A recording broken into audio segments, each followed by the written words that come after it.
اماں اپنے کمرے میں سو رہی تھیں۔ بے کل اداس پھرتی وہ اسٹڈی کی طرف آئی، جہاں ہر طرف قانون کی موٹی کتابوں کی بھرمار تھی۔ وکیل صاحب کی لائبریری بھی ان کی طرح خشک ہے، اس نے سوچا، اور ایک شیلف میں اپنے مطلب کی کتابیں دیکھ کر اسے اثبات کی لہروں نے گھیر لیا۔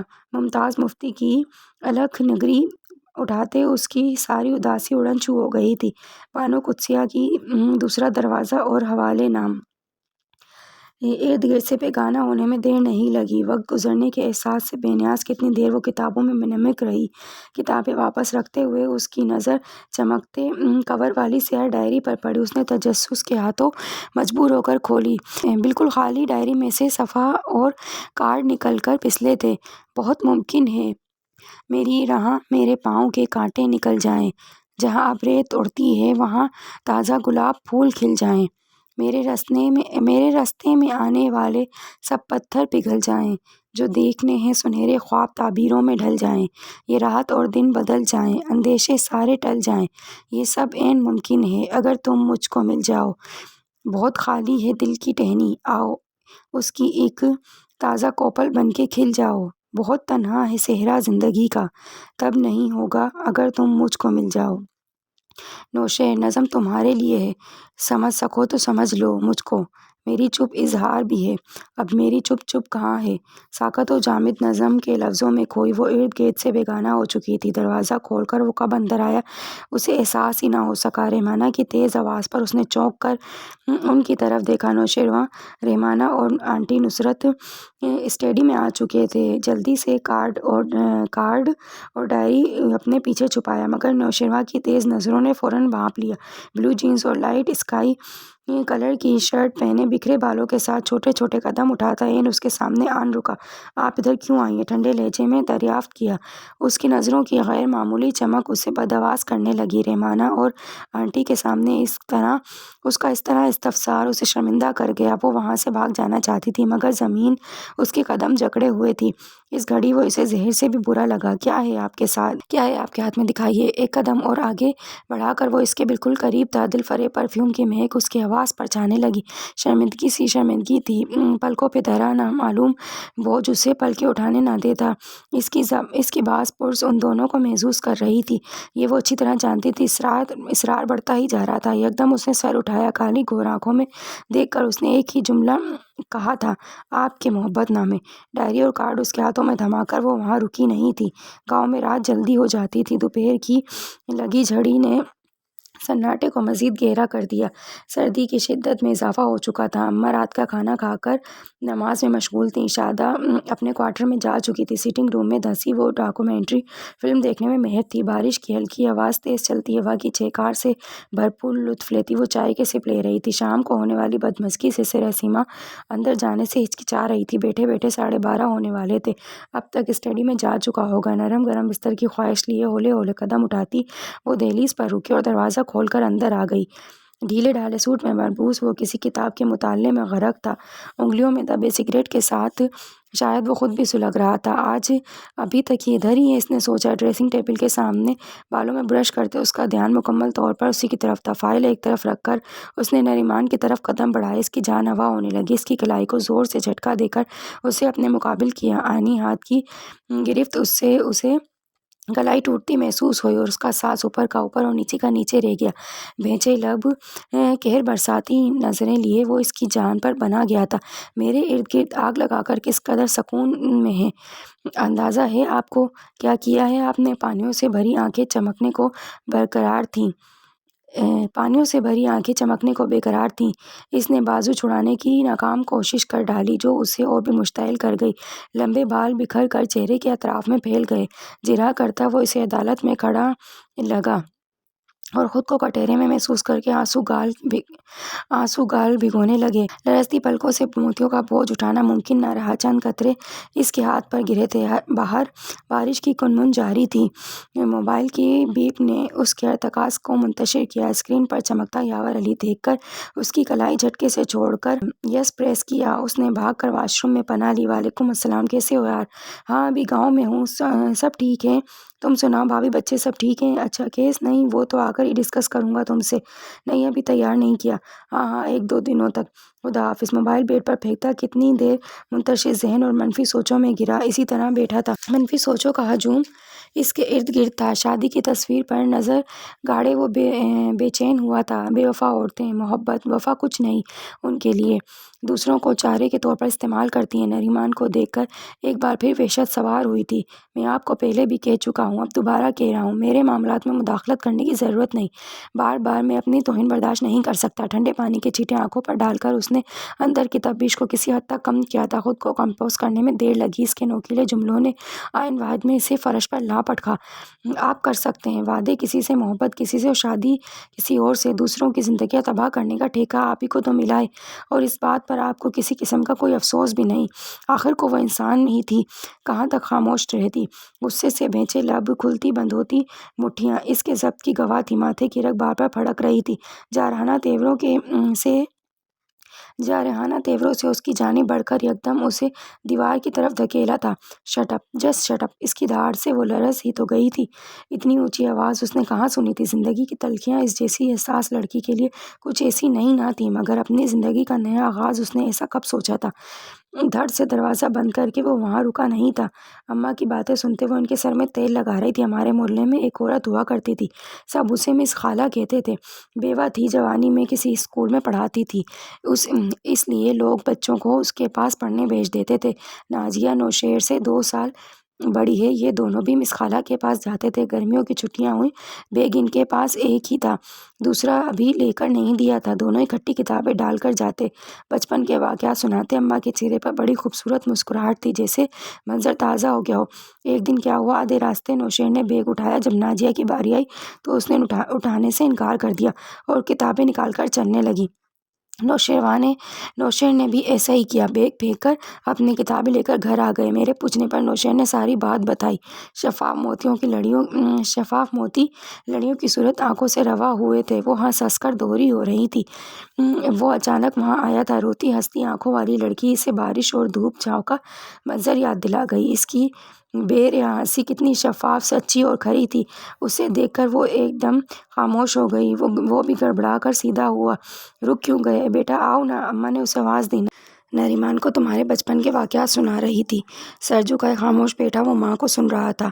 ٹاملی والی زمین کے پیسے بینک میں جمع کروا دیے ہیں، منشی جی کو سب سمجھا دیا ہے۔ اس کے ساتھ والی زمین پر سیم و تور بہت زیادہ ہو گیا ہے، فصل کے قابل تو اب رہی نہیں۔ میرے دوست کا مشورہ ہے اس پر فیکٹری لگائی جائے۔ میں بھی سوچ رہا ہوں، اس بارے میں آپ کا کیا خیال ہے؟ جیسا تم مناسب سمجھو، تمہیں ہی سب کچھ کرنا ہے۔ کل میں جا رہا ہوں، اگلے ہفتے شاید نہ آ سکوں۔ انہیں بتا کر اندر کا رخ کیا۔ نریمان تم بھی اپنی پیکنگ کر لینا، اب تم اس کے ساتھ ہی جاؤ گی۔ اماں کی آواز نے اس کے قدم جکڑ لیے۔ آگے بڑھتا وہ پیچھے مڑا تھا۔ اماں اگلے ہفتے؟ اس ہفتے تو بہت کام ہوگا۔ اس کی جھنجھلاہٹ عروج پر تھی، جسے نریمان اور اماں دونوں نے محسوس کیا۔ ہاں اماں، اگلے ہفتے چلیں گے، آپ بھی تو ساتھ چلیں گی نا؟ نریمان نے اس کے منہ کے بگڑتے زاویوں کی وجہ سے بات بنائی۔ نہیں، میں تو ابھی نہیں جا رہی، مگر تم اس کے ساتھ جاؤ گی۔ بہن جی، نریمان کی امی کا فون کئی بار آ چکا ہے، نازیہ بھی تم لوگوں کی دعوت کرنا چاہتی ہے۔ حتمی انداز میں بات ختم کر کے انہوں نے کمرے کا رخ کیا تھا۔ اس کی اٹھا پٹک اس کی بے چینی کی غماز تھی۔ بغیر اسے کچھ کہے اس نے بیگ میں کپڑے رکھے تھے۔ لاہور پہنچتے پہنچتے رات گہری ہو گئی تھی۔ گھر کے سامنے گاڑی روک کر وہ اس کے اترنے کا انتظار کرنے لگا۔ عثمان اسے زبردستی اندر لایا تھا۔ ان کے اصرار پر اسے کھانے پر رکنا پڑا۔ کھانے کے بعد اس نے اٹھنے کا ارادہ کیا تو ابا نے روک لیا۔ نہیں بیٹا، اتنی رات گئے آپ کا جانا مناسب نہیں ہے، یہ رات یہیں اسے گزارنی تھی۔ لائٹر کے شعلے پر نظریں گاڑے وہ ماضی کے دھندلکوں میں کھویا ہوا تھا۔ بہت اہم کیس کی تیاری کر کے رات وہ بہت دیر سے سویا تھا، مگر صبح دیر سے اٹھنے کے سبب سب کچھ غلط ہوتا چلا جا رہا تھا۔ ناشتہ کیے بغیر عجلت میں گاڑی نکالی۔ بند اشارے نے اسے کوفت میں مبتلا کر دیا۔ اشارہ کھلتے ہی اس نے گیئر بدلا اور گاڑی ہوا سے باتیں کرنے لگی۔ وہ اچانک دائیں موڑ سے سامنے آئی تھی۔ ٹکر زوردار تو نہ تھی، مگر بیگ اور فائلیں اس کے ہاتھ سے دور جا گریں۔ غلطی اس کی تھی یا نہیں، مگر وہ پریشان ضرور ہو گیا تھا۔ بیگ اور فائلیں اسے تھماتے وہ شرمندہ تھا۔ اندھے ہیں، گاڑی پہلی بار چلا رہے ہیں۔ خوشگمی نگاہوں سے گھورتی وہ سرتاپا سلگ رہی تھی۔ پیدل چلنے والوں کو آپ جیسے لوگ کیڑے مکوڑے سمجھتے ہیں۔ محترمہ، میں آپ سے سوری کر چکا ہوں، دوبارہ یہی کہوں گا، غلطی آپ کی بھی ہے۔ سڑک پار کرتے وقت آپ کو بھی دیکھنا چاہیے تھا۔ اس کے ٹھنڈے پرسکون مہذب لہجے نے اسے پرسکون کیا تھا۔ شکر خدا کا کوئی نقصان نہیں ہوا۔ آئیے میں آپ کو ڈراپ کر دوں۔ بہت شکریہ، میں خود چلی جاؤں گی، تنزیہ کہتی وہ چلنے لگی۔ سبھی چہرہ تپا تپا سا تھا۔ بالوں کی شریر لیٹے اس کے چہرے کا طواف کر رہی تھی۔ صنف مخالف میں اس کی دلچسپی کبھی نہ رہی تھی۔ بہت سی لڑکیوں نے اس کی طرف پیش قدمی کی تھی، مگر اس کی ریزرو طبیعت کی بدولت کسی کو بھی آگے بڑھنے کی ہمت نہ ہوئی تھی۔ اس لڑکی کے انداز پر کچھ دیر وہ وہیں کھڑا رہا۔ بیٹا، تم خوش تو ہو نا؟ کوئی چوتھی بار امی یہی سوال اس سے پوچھ رہی تھی اور اس نے مطمئن کرنے کی پوری کوشش کی تھی۔ میں بہت خوش ہوں۔ آپ کو نہیں لگتا امی اتنی اچھی ہیں؟ رابعہ اور نازیہ سے بھی بہت دوستی ہو گئی ہے۔ نوشیر کسی معاملے میں نہیں ٹوکتے، ہولے سے کہتے اس کا دل استہزائیہ اس پر ہنسا تھا۔ انہیں مطمئن کرتے دل نے کتنی دہائیاں دی تھی۔ اندر رواں تے اتو ہساں تے کسے نوں کی دساں کی مثل اس پر صادق آتی تھی۔ عمر عثمان اور ابا سے باتیں کرتے وقت گزرنے کا احساس ہی نہیں ہوا۔ وقت بہت زیادہ ہو گیا، سو جاؤ جا کر، امی کہہ کر اپنے کمرے میں جا چکی تھی۔ رات کے 2 بج رہے تھے۔ زیرو پاور بلب کی مدھم روشنی میں محو خواب تھا۔ بیڈ گراؤنڈ سے ٹیک لگائے اس نے اپنے کمرے پر نظر دوڑائی۔ بیڈ، الماری، بکرے، کرسیاں، سب کچھ ویسے کا ویسا تھا۔ بدل تو وہ گئی تھی، اس کی زندگی بدل گئی تھی۔ نوشیر کی سانسوں کی ہلکی آواز نے اسے اس کی طرف متوجہ کیا تھا۔ کشادہ پیشانی پر بکھرے بال، کھڑی ناک، بھرے بھرے ہونٹ، گندمی رنگت، مردانہ وجاہت کا نمونہ اس کے کتنے قریب اور کتنے فاصلے پر تھا۔ دل میں امڑتے عجیب احساسات سے گھبرا کر اس نے نگاہ پھیر لی۔ نوشیر کی آنکھ سسکیوں کی آواز پر کھلی۔ ذرا سا سر گھما کر اس نے بیڈ کے دوسرے کنارے کو دیکھا۔ کسی برے خواب کے زیر اثر اس کی آنکھوں سے آنسو روا تھے۔ چہرے پر دکھ، اذیت اور تکلیف کے تاثرات دیکھ کر اس نے بے اختیار ہی ہمدردی میں ہاتھ بڑھائے۔ کیا ہوا ہے؟ اس کے ہلکے سے ہلانے پر وہ روتی ہوئی اس سے لپٹ گئی۔ دھڑکنیں ہم آہنگ ہوئی تھیں۔ وہ یکدم ہوش میں آ کر اس سے الگ ہوئی۔ چہرہ خفت سے سرخ ہو چکا تھا۔ اس کے نازک مگر بھرپور سراپے نے اس کے دل میں ہلچل مچا دی تھی۔ جذبات کی پورش اور خیالات کی تپش سے گھبرا کر اس نے سگریٹ سلگایا اور اس کے بعد ساری رات آنکھوں میں کٹی۔ اپنی اضطراری اور بے اختیاری پر وہ کتنی دیر شرمندہ ہوتی رہی۔ خود کو سرزنش کرتے اس کی سوچوں میں وہ پرحدت احساس اور تحفظ در آیا تھا۔ نوشیر کی اس سے دوسری ملاقات بس اسٹاپ پر ہوئی تھی۔ اس کی گاڑی یاور کے پاس تھی اور وہ لوکل وین کے دھکے کھا رہا تھا۔ وہ اسے پہلی نظر میں ہی پہچان چکا تھا۔ وہ بھی اسے پہچان چکی تھی اور اسے اسٹاپ پر کھڑے دیکھ کر حیران ہو رہی تھی۔ اوہ، اب سمجھی، مانگے کی گاڑی تھی، اس لیے چلانی بھی نہیں آ رہی تھی۔ اس کی کیا سرائیوں نے اسے زیر لب مسکرانے پر مجبور کیا۔ ہاں، ایسا ہی تھا۔ وہ بھی شرارت پر آمادہ تھا۔ کرتے کیا ہیں آپ؟ وکالت کس کی؟ ایک دم شرارتی مسکراہٹ لیے شرارتی لہجے میں اسے چھیڑ گئی۔ آپ جیسے لوگوں کی برجستگی اس کی فطرت تو نہ تھی، مگر اس لڑکی کو چھیڑنے میں اسے مزہ آنے لگا۔ اس کے جواب نے اسے ہنسا دیا تھا۔ پھر یہ ملاقاتیں روز ہی ہونے لگیں۔ زری کی والدہ کے سوا اس دنیا میں اس کا کوئی نہ تھا۔ کسی دفتر میں کام کرتی تھی۔ زری سے شادی کا فیصلہ سراسر اس کا اپنا تھا، جس پر کسی نے اختلاف نہ کیا۔ کچھ ہی مہینوں بعد وہ اس کی زندگی میں بہار بن کر آئی تھی، مگر بہار کے تعاقب میں خزاں اس سے کتنی قریب تھی اسے علم نہ تھا۔ کتنے دنوں بعد وہ اہتمام سے تیار ہوئی تھی۔ بلیک ستاروں اور سرخ آنچل سے مزین ساڑی اس کے بھرپور مگر نازک سراپے پر بہت جچ رہی تھی۔ کتنی بار نازیہ فون کر کے اسے ساڑی پہن کر آنے کو کہہ چکی تھی۔ اسے یہ پہناوا ہمیشہ ہی بے اعتماد کر دیتا، مگر مجبوری تھی۔ نوشیروان اسے تیار ہونے کا کہہ کر ابھی تک نہ آیا تھا۔ ٹہل ٹہل کر ٹانگیں شل ہو چکی تھی۔ نازک سینڈل اس کے دودھیا پاؤں میں خوبصورت لگ رہے تھے۔ لمبے بالوں کا جوڑا بنائے عام دنوں سے مختلف لگ رہی تھی۔ گاڑی کے ہارن پر تیزی سے اٹھی، قالین سے الجھی اور میز سے ٹکرا کر زمیں بوس ہو گئی۔ کتنی دیر ہارن دینے کے بعد اپنی چابی سے دروازہ کھولتے اس کی جھنجھلاہٹ عروج پر تھی۔ سٹنگ روم کے بیچوں بیچ وہ آڑی ترچھی پڑی، اس کی آواز گم کر گئی۔ رخسار کو ہلکے سے تھپتھپایا، نبض اور دھڑکن چیک کی اور پھر بازو میں اٹھا کر گاڑی میں ڈالا۔ فکر کی بات نہیں ینگ مین، جلدی ٹھیک ہو جائیں گی۔ سر کی چوٹ اور خون بہہ جانے سے بے ہوش ہے میں میں نے ٹانکے لگا دیے ہیں، میڈیسن بھی لکھ دیے، اب آپ انہیں لے جا سکتے ہیں۔ گریس فل سے ڈاکٹر نے تسلی آمیز انداز میں اس کا کندھا تھپتھپایا اور باہر نکل گیا۔ اسے ہوش میں آتا دیکھ کر اس نے اس کی طرف رخ کیا۔ معمولی سی چوٹ ہے، ٹھیک ہو جائیں گی۔ کتنا اپنائیت بھرا انداز تھا، وہ ساکت نظروں سے اس کی جانب تکتی رہی۔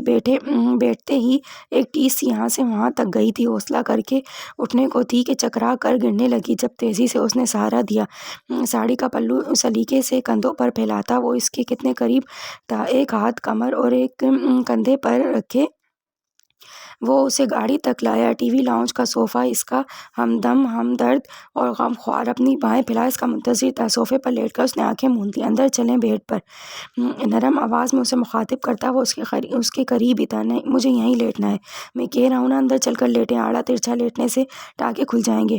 نازیہ کو فون کر دوں، وہ پریشان ہو رہی ہوگی، تیز آواز میں اسے کہہ کر وہ سیل فون کی جانب متوجہ ہو گیا تھا۔ انجیکشن کے زیر اثر وہ جلد ہی غافل ہو گئی تھی۔ سیل آف کر کے وہ پلٹا، ٹھٹک کر رکا اور قدم وہیں جم گئے۔ سیاہ رات کے آنچل سے طلوع ہوتا چاند اور ننھے منھے ستارے، ان کی تابناکی اور روشنی نے اس کی توجہ کو ایک ہی نقطے پر مرتکز کیا تھا۔ اس کے جاذب نقوش نے کتنی دیر اسے وہاں سے ہٹنے نہ دیا۔ ایک بازو سر کے نیچے رکھے وہ نیند میں بھی اذیت میں تھی، نرمی سے اسے بازوؤں میں اٹھا کر بیڈ تک لایا۔ اس کی ہٹ درمی اسے تپا گئی تھی۔ زوردار کھٹکا اسے نیند سے بیدار کرنے کا موجب بنا۔ لیٹے لیٹے اس نے اسے وارڈروب میں گھسے دیکھا۔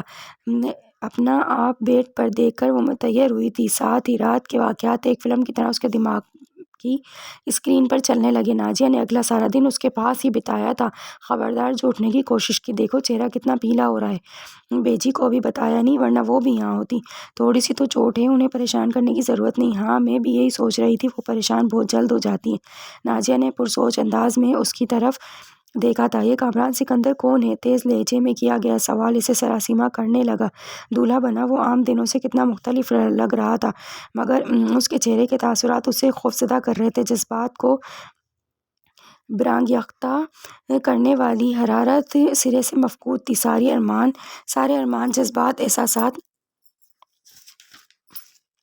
بے قراریاں کہیں جا سوئی تھیں۔ نوشیر کو اگر کچھ یاد تھا تو نوید کے وہ لفظ، یار بھابی کی شکل میرے کلیگ کی وائف سے بہت ملتی ہے، شاید بھابی کی بہن ہو، مگر مجھے یاد آتا ہے ان کا نام بھی یہی تھا۔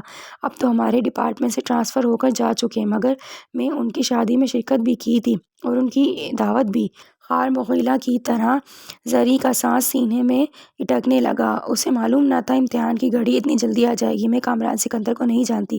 اس کی زبان کی لڑکھڑاہٹ اور چہرے پر کھٹری زردی ایک زیرک وکیل سے چھپی نہ رہی تھی۔ میری اس سے ابھی ملاقات ہوئی ہے۔ تیر تو اس نے اندھیرے میں ہی چھوڑا تھا، مگر لگا وہ عین نشانے پر تھا۔ کیا بوکھلا کر کھڑی ہوتی، شاید وہ حواس میں نہ تھی۔ اب وہ کیا کرنے آیا ہے؟ مجھے تو زبان سے نکلے نوکیلے لفظ پتھر کی طرح لگے اور اسے لہولہان کر گئے۔ اس کی عزت کا جنازہ سرے راہ ہی نکلا تھا۔ سر تھام کر وہ بیٹھتا چلا گیا۔ اس کی آہستہ دھیمی آواز شاید کسی کنویں سے آ رہی تھی۔ وہ میرا ماموں زادے، ہماری پسند کی شادی ہوئی تھی، غصے میں ایک دن اس نے مجھے طلاق دے دی۔ اس کی حالت دیوانوں جیسی تھی، وہ مجھ سے دوبارہ نکاح کرنا چاہتا تھا۔ ایک مولانا نے ایک طریقہ حلالہ بتایا جس کے لیے میں بالکل تیار نہ تھی، مگر ہماری چھوٹی بچی آپ سے ملاقات شعوری کوشش نہ تھی، مگر کامران کا بڑھتا اصرار اور ندا کی بگڑتی حالت۔ پھر میں نے کئی بار آپ کو بتانے کی کوشش بھی کی، مگر کامران کا کہنا تھا کچھ دنوں بعد آپ سے طلاق لے کر دوبارہ اٹ از انف۔ اپنا سر دونوں ہاتھوں میں تھامے وہ شدید صدمے میں تھا۔ ایک بچی کی ماں، حلالہ شادی، طلاق، اس کا دماغ سوچ سوچ کر شل ہو رہا تھا۔ در و دیوار خود پر ہنستے محسوس ہو رہے تھے۔ اس نے پھولوں کی لڑیاں پھینکی، ڈریسنگ کا شیشہ کرچی کرچی کر دیا۔ ایک آگ تھی جو اسے سلگا رہی تھی، تڑپا رہی تھی، جلا رہی تھی۔ فریبی عورت، تم نے مجھے چارے کے طور پر استعمال کیا۔ کیا بگاڑا تھا میں نے تمہارا؟ اپنے مفاد کی خاطر کتنے لوگوں کو دھوکہ دیا تم نے۔ میں چاہوں تو تمہارے ڈرامے کا اینڈ اپنی مرضی کا کر سکتا ہوں، تمہیں ساری عمر سولی پر لٹکائے رکھوں، لیکن میں تمہاری شکل بھی دیکھنا نہیں چاہتا۔ اسی وقت دفع ہو جاؤ میری نظروں کے سامنے سے۔ اسے طلاق دے کر وہ ڈھیس آ گیا۔ ارمانوں بھری رات ماتم کدہ بن گئی۔ اس کی زندگی کو اس نے فلم بنا ڈالا تھا۔ اسے مہمانوں سے بھرا گھر یاد نہ رہا، نہ لوگوں کی چہمگوئیاں اور نہ اگلے دن کا ولیمہ۔ اسی رات وہ لاہور آ گیا تھا۔ بیٹے کی بربادی، مہمانوں سے بھرا گھر اور لوگوں کی کاٹ دار زبانیں رب نواز کی جان لے کر ٹلی تھی۔ 2 دن بعد ہی اسے اپنے باپ کی موت کا صدمہ جھیلنا پڑا۔ نازیہ، ایک بات پوچھوں؟ چائے بنا دی۔ نازیہ نے مصروف انداز میں کہا تھا، زریں کون ہے؟ اس کا چائے بناتا ہاتھ ذرا سا کانپا۔ کپ ایک طرف رکھ کر وہ اس کے قریب آئی۔ آنٹی نے تمہیں بتایا نہیں؟ ہم نے تو کوئی بات ان سے چھپائی نہ تھی، اور تمہیں بھی بتانے کو کہا تھا۔ آہستہ آواز میں اسے بتاتی وہ اس کی آواز گم کرنے لگی۔ نوشیروان کی ذات کے اسرار اس پر کھلنے لگے۔ بھید بھری ذات کی پرتیں تہ در تہ اس کے سامنے تھیں۔ امی نے مجھ سے کیوں چھپایا؟ اس نے سوچا۔ اس کی شادی کے دنوں میں فاطمہ سے امی کی گفتگو، اس کی اصلی بے نیازی، کچھ نہ جاننے کی خواہش، اسے افسوس ہونے لگا۔ بھائی عورت ذات سے تنفر ہو چکے تھے، مگر امی کے اصرار پر اس کا آدھا جملہ اسے مکمل مفہوم سمجھا گیا۔ یار کتنی بار تجھے کہا ہے بھابھی کو لے کر کسی دن گھر آنا؟ نادیہ کئی بار پوچھ چکی ہے۔ کسی دن خود آ کر لے جاؤں گا۔ یاور ایسی ہی دھون سے بات کرتا تھا۔ آخر اکلوتا دوست تھا، اور دوست بھی کئی سالوں پر محیط۔ یار تجھے کچھ بتانے کی ضرورت ہے، دیکھ تو رہا ہے کیسا پھنسا ہوا ہوں۔ پیشیاں بھگت کر میری خود مت ماری گئی ہے، تجھے پھر بھی شکایت ہے؟ یاور کو یقین دلانا اور مطمئن کرنا کافی مشکل تھا۔ اس نے اسے پرسکون کرنے کی کوشش کی، لیکن یار کسی دن تھوڑا ٹائم نکال کر نادیہ کو اگر میں کچھ دن باہر نہ لے جاؤں تو جان کھا لیتی ہے۔ میری بھابھی کچھ نہیں کہتی؟ ہاں یاد آیا تو کام سے تھا، تمہاری طرف شکر ہے وقت پر یاد آیا۔ نادیہ کی ایک سہیلی ہے، اسے تجھ سے کچھ مشورہ کرنا ہے۔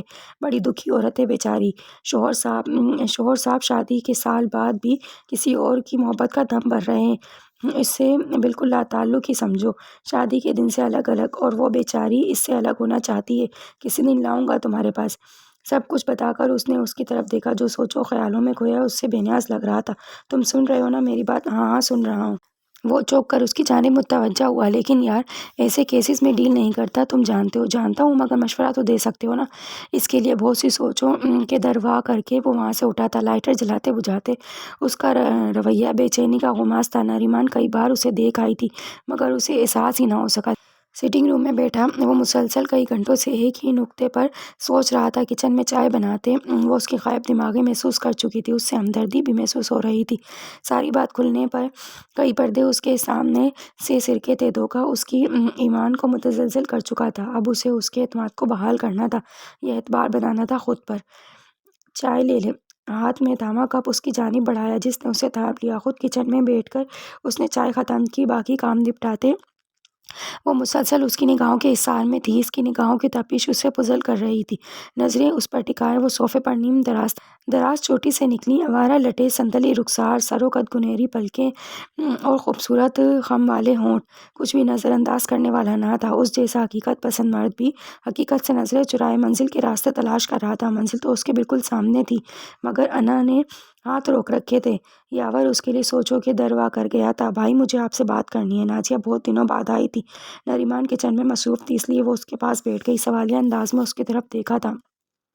وہ پوری طرح اس کی طرف متوجہ ہو چکا تھا۔ ایک عورت کو دیکھ کر آپ نے سب عورتوں کو اس کیٹیگری میں سمجھ لیا۔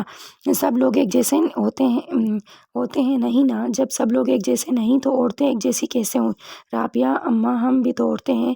آپ تو دوسروں کو مشورے دیتے ہیں، مسائل سمجھاتے ہیں۔ میری سمجھ آپ سے تھوڑی صحیح، مگر حقیقت آپ کے سامنے۔ کتنے مہینے ہوئے اسے یہاں آئے ہوئے، آپ سے وابستہ ہوئے، اس نے کبھی شکایت نہیں کی۔ آپ کا رویہ سب کے سامنے ہے۔ آپ انتقام کس سے لے رہے ہیں؟ اس سے جو آپ کے ماضی کے بارے میں جانتی تک نہیں۔ آپ کے ناروا سلوک کے باوجود ایک سلوٹ اس کی پیشانی پر نہیں آئی۔ دوسروں کو انصاف دلاتے دلاتے کیا خود اس سے بری ہو گئے ہیں؟ اس گناہ کی سزا دے رہے ہیں جو اس نے کیا ہی نہیں۔ اس کی صاف گوئی نے بہت سے پردے اٹھائے تھے۔ منظر یہاں سے وہاں تک روشن ہوا تھا۔ ایک فیصلہ کر کے وہ مطمئن ہو گیا۔ اسے کالج جاتے کئی دن ہو گئے تھے۔ کالج سے آ کر اماں سے باتیں اور اگلے دن کی تیاری سے مصروف رکھتی۔ اماں سے باتیں کرتے کچن کا پھیلاوا سمیٹتے کافی دیر ہو گئی تھی، مگر کمرے میں اسے براجمان دیکھ کر بے چینی اور گھبراہٹ ہونے لگی۔ اب تک تو اسے اسٹڈی میں چلے جانا چاہیے تھا، لیکن موٹی کتاب میں غرق وہ ارد گرد سے بے نیاز سا اس کے اٹھنے کا انتظار کرتے کرتے وہ صوفے پر بیٹھ گئی۔ نوشیر کے ہونٹوں پر موجود مسکراہٹ اسے سلگا گئی۔ وہ دروازے کی جانب بڑھی، جب اس کی آواز نے قدم روک دیا۔ مجھے آپ سے کچھ کہنا ہے، لیکن مجھے کچھ نہیں سننا۔ لیکن مجھے تو ضرور سنانا ہے۔ وہ اس کے شانوں پر ہاتھ دھرے دھیرے سے اسے صوفے تک لایا۔ وہ ابھی تک اس کی مسکراہٹ اور نرم آواز کے سحر سے آزاد نہ ہو سکی تھی۔ آپ کی یہ لگاوٹ مجھے زہر لگ رہی ہے۔ جب دل چاہا دھتکار دے، اور جب دل چاہا جس بات کی شدت سے وہ جملہ مکمل نہ کر سکی تھی۔ اتنے آنسو نہ جانے کہاں سے آ گئے تھے۔ وہ کمزوری دکھانا نہیں چاہتی تھی، مگر آنکھیں اس کا پردہ رکھنے سے انکاری تھیں۔ بھاگ کر دروازہ کھولا اور باہر نکل گئی۔ وہ ٹھنڈی سانس بھر کر رہ گیا۔ ریمانہ کی ہنسی وہ کچن میں بھی سن رہی تھی۔ آج اس کی چہکار ہی نرالی تھی۔ بڑے دنوں بعد نوشیر سے ملاقات جو ہوئی تھی۔ اتنے دنوں بعد آئے ہیں یہاں، کوئی کتنا اداس ہوتا ہے آپ کو کیا پتہ؟ اٹلا اٹلا کر نوشیر سے شکوہ کرتی وہ اسے تپا گئی تھی۔ اب کہ اس کی ہنسی میں نوشیر کا کیکا بھی شامل ہو گیا تھا۔ چائے اس کے سامنے پٹک کر وہ برآمدے میں کرسی پر بیٹھ گئی۔ کیسے کیکے لگ رہے ہیں میرے سامنے تو ہر وقت مرچ کی تصویر بنے رہتے ہیں۔ اس کا روٹھا روٹھا انداز دیکھ کر اسے تپانے میں اسے اور بھی مزہ آنے لگا۔ اماں سویرے سے ساتھ والے گاؤں گئی ہوئی تھی کسی کے گھر تعزیت کرنے، بڑی مشکل سے ہی بلا ٹلی۔ وہ بھی اٹھ کر اندر آ گئی۔ نوشیر کتنی دیر ریمانہ اور اس کا موازنہ کرتا رہا تھا۔ باحیا پاک باز عورت کا کردار اس کی گواہی ہوتا ہے۔ کوئی رشتہ نہ ہوتے ہوئے بھی ریمانہ کیسے اس کے آگے پیچھے پھرا کرتی، اور وہ جو اس کی شرعی و قانونی بیوی تھی، اس نے حق رکھتے ہوئے بھی کبھی اسے سمجھانے کی کوشش نہ کی تھی۔ بیٹے رابعہ کی نند کی شادی ہے اسلام آباد میں، تم دونوں کو بہت اصرار کر کے بلایا ہے۔ مجھ سے تو اتنا سفر ہوتا نہیں، نریمان کو لے کر تم چلے جاؤ۔ پھر شادی کے بعد تم دونوں کہیں نکلے بھی تو نہیں ہو۔ اماں کی طبیعت کچھ خراب تھی، اس نے اماں کے نہ کرنے کے باوجود بستر ان کے کمرے میں لگا لیا تھا۔ اب اتنی بھی بیمار نہیں ہوں کہ تم میری پٹی سے لگی رہو، لیکن وہ مان کر ہی نہ دی۔ اماں کے مجبور کرنے پر ہی وہ اس کے ساتھ اسلام آباد آنے پر آمادہ ہوئی۔ رات کی خاموشی اور اس کی نظروں کی گستاخیاں اسے زد کر رہی تھیں، جب اچانک کسی گاڑی کے ٹائر قریب چرچرائے۔ گاڑی ان کا راستہ روکے کھڑی تھی۔ وکیل صاحب، کتنی بار آپ کو سمجھانے کی کوشش کی ہے ہمارے پھڈے میں ٹانگ نہ اڑائیں، مگر آپ کو خدائی فوجدار بننے کی کچھ عادت سی ہو گئی ہے نا؟ ہماری بات مان لیتے تو نفع ہی نفع، لیکن خیر کب چھڑوا رہے ہیں رشید ٹنڈے کو آپ؟ کبھی نہیں۔ وہ جو کوئی بھی تھا ہاتھ میں پستول لیے نوشیروہ کو دمکا رہا تھا۔ یار بابو، ترس نہیں آتا تجھے اپنی بیوی پر؟ اتنی سی عمر میں بیوہ ہوتی بھلا اچھی لگے گی؟ خباثت سے اس کی طرف دیکھتا وہ نوشیروہ کی کنپٹیاں سلگا گیا تھا۔ نوشیر کی پشت سے لگی وہ تھر تھر کانپ رہی تھی۔ بغلی ہولسٹر سے پستول نکالتے نوشیر نے یکدم ہی فیصلہ کیا تھا۔ چوکنا بدمعاش بھی اس کے ہاتھ کی حرکت دیکھ چکا تھا۔ فائر ہوا۔ وہ یکدم آگے آئی تھی، مگر نوشیر اسے اور خود کو بڑی پھرتی سے بچا گیا۔ موٹر وے پولیس کی گاڑی کا سائرن کہیں قریب ہی سنائی دیا تھا۔ انہوں نے بھاگنے میں ہی دیر نہیں لگائی۔ اس سے لپٹی ہوئی گولیوں کی زد میں تھی۔ کون تھے یہ لوگ؟ تھے کچھ کرم فرما۔ آپ نے ایسا کیا کیا ہے؟ کانپتے ہوئے وہ سوال پر سوال کیے جا رہے۔ رشید نے قتل کیا ہے، اس کے خلاف کیس بہت مضبوط ہے، یہ لوگ اسے چھڑوانا چاہتے ہیں، بہت خطرناک تھے یہ لوگ۔ ہاں، لیکن حق بات کرنے کے لیے کسی سے ڈرنے کی ضرورت نہیں۔ تھوڑی دیر پہلے کے واقعے کا اس پر کوئی اثر دکھائی نہ دیتا۔ پرسکون لہجہ، مسکراتی آنکھیں اس سے حشاش بشاش ظاہر کر رہے تھے۔ ویسے میں ان کا شکریہ ادا کرنا تو بھول ہی گیا۔ اس نے نہ سمجھ آنے والے انداز میں اس کی طرف دیکھا۔ بھائی رشیدے کے حواریوں کا اگر وہ نہ آتے تو مجھے کیسے علم ہوتا کہ مسز نوشیروہ تو اپنی جان کا نذرانہ بھی دے سکتی ہیں؟ کیسے جان کی پرواہ کیے بغیر فوراً سامنے آئی تھی؟ دور دور بھاگنا بھی بس دکھاوے ہی کا ہے، ورنہ تمہاری جگہ تو یہیں ہے نا؟ اس نے اپنے کشادہ سینے کی طرف اشارہ کیا تھا۔ اس نے جھپ کر نظریں جھکا لی۔ ویسے تو تم نہ قریب آتی ہو نہ آنے دیتی ہو، قریب آؤ تو دور بھاگتی ہو۔ ایسے کچھ واقعات ہوتے رہنے چاہیے تاکہ دو دل ایک لے پر دھڑکتے رہیں۔ اس کے اس بے باک انداز نے اسے کانوں کی لوؤں تک سرخ کر دیا تھا۔ دوپٹے کو انگلی پر لپیٹتی مروڑتی وہ باہر اندھیرے مناظر پر نگاہیں جمائے بیٹھی تھی۔ گاڑی میں اس کی گمبھیر سنجیدہ آواز ابھری۔ جب مشکلیں اور تکلیفیں آتی ہیں تو ان کا چھوٹا سا دھبا آپ کی زندگی پر اثر انداز ہوتا ہے، لیکن ہم وہ دھبا پھیلا کر اتنا وسیع کر لیتے ہیں کہ وہ ہمارے اختیار میں نہیں رہتا۔ پھر وہی دھبا ہمارا حکمران ہوتا ہے، ہم پر بادشاہی کرتا ہے۔ کائنات کا سارا حسن و جمال، طاقت، نزاکت، حسن اس دھبے کے پیچھے کہیں گم ہو جاتا ہے۔ ایک ایسا ہی سیاہ دھبا میری زندگی کے کینوس کے رنگ اڑا لے گیا، لیکن شکر ہے کہ میں نے اس کینوس پر دوبارہ رنگ بھرنے کی کوشش شروع کر دی ہے۔ اس دھبے کو چھوڑ کر کینوس کا باقی حصہ اپنے سامنے کیا ہے، جہاں میں اپنی مرضی سے رنگ بھر سکتا ہوں۔ کیا تم رنگ بھرنے میں میرا ساتھ دو گی؟ بڑی خوبصورتی سے اس نے کچھ نہ کہتے ہوئے بھی سب کچھ کہہ دیا تھا۔ اب منتظر نگاہیں اس کے چہرے پر تھی۔ اس نے ہاتھ بڑھایا۔ نریمان نے ہاتھ تھامنے میں دیر نہیں کی۔ رات اگرچہ گہری سیاہ تھی، مگر دن اتنا ہی روشن ہوگا وہ جانتی تھی۔ تو یہ تھا آج کا خوبصورت سا ناول۔ مجھے امید ہے کہ آپ لوگوں کو ضرور پسند آئے گا۔ پلیز ناول کو ضرور سنیے گا پورا، اور میرے چینل کو سبسکرائب کر دیجیے گا، اور اپنی کمنٹس میں رائے ضرور دیجیے گا کہ آپ لوگوں کو یہ ناول کیسا لگا۔